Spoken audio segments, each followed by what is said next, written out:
বৌমা আমি টাকা ম্যানেজ করতে পারিনি। ভালোই ভালো বলছি, টাকা ম্যানেজ করলে আসো, তাহলে ঘাট ধাক্কা দিবা ঠিক বের করে দেবো। দেন ভাই, বাড়ি থেকে বের করে দেন। বয়স্ক লোক খেলি না, জানে জ্বালা। কে তুমি? হ্যাঁ, আমাকে চিনতে পারবে না ভাই। তোমার আব্বাকে তুমি বিক্রি করবা? বাপ কোনোদিন বেচা হয়? হয় গো হয়। তোমার বাপকে বেচবা কিনা তাই বললো। 1 লাখ টাকা দেবো। 1 লাখ টাকা দেবে? আর কিছু ধরে দেবে কি দেখো? একটা সঠিক দাম বলো, হইলে দিয়ে দেবো। 1 লাখ টাকা দেবো না। ওই বাড়ির একটা লোক এসেছিল, আমার শ্বশুরের দাম 2 লাখ টাকা বলে গেছে। ঠিক আছে, তাহলে আমু 2 লাখ টাকা দেবো। ও ভাই, আমার শাওরিকে শুদ্ধ বেচে দেবো। কত টাকা দিবা? মেয়ে ছেলে আমি 1 টাকাও দিতে পারবো না। তোমার মায়ের লেগে টাকা দিতে হবে না, এমনি নিয়ে যাও। এই লাও তোমাদের 2 লাখ টাকা, আর ডেমিটে সই করে দাও। তোমাদের বাপ মায়ের উপরে কোনো অধিকার থাকবে না, হয় ইচ্ছায় বিক্রি করে দিনু।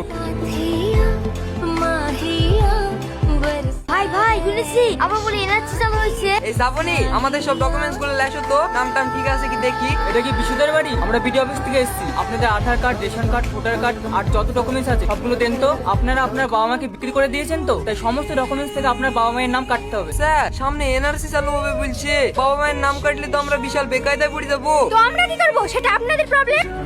আর শোন, এই ডকুমেন্টস গুলো করবি যাতে বাপ মায়ের নাম জানে না থাকে, আর যদি থাকে রে এনআরসির আগে তো তোকে জেলের খানি টানেকে ছাড়বো। এই বিশু, এবার কি হবে? কি হবে আবার? চলো আমরা নতুন আধার কার্ড তৈরি করবো।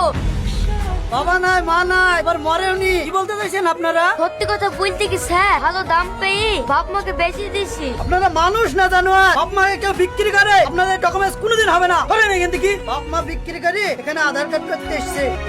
কি বেকায়দায় পড়নু রে, যে বাপ মা আমাদেরকে জন্ম দিল সেই বাপ মাকেই বেঁচে দিনু। ওগো, তোমরা আমার ব্যাগ দেখলে কোথায় যাচ্ছো? আমরা দুজনে মায়ের বাড়ি যাচ্ছি।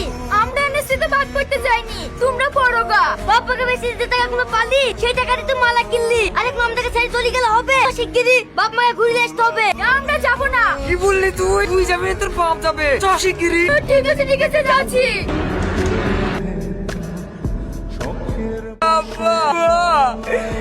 এতদিনকার তোদের বাপ মায়ের কথা মনে পড়লো। জানি তোদের বাপ মা বেঁচে আছে বলি তোরা বাপ মায়ের মূল্য দিছিস, কিন্তু আমি জানি বাপ মা হারানো কতটা কষ্ট। তাই তোদের বাপ মাকে লেসি আমার হারানো বাপ মায়ের অভাবটা কিছুটা পূর্ণ করতে পেরেছি। আমরা বুঝতে পেরেছি ভাই, বাপ মা যদি সন্তানের কাছে না থাকে তাহলে সন্তান কতটা অসহায় হয়।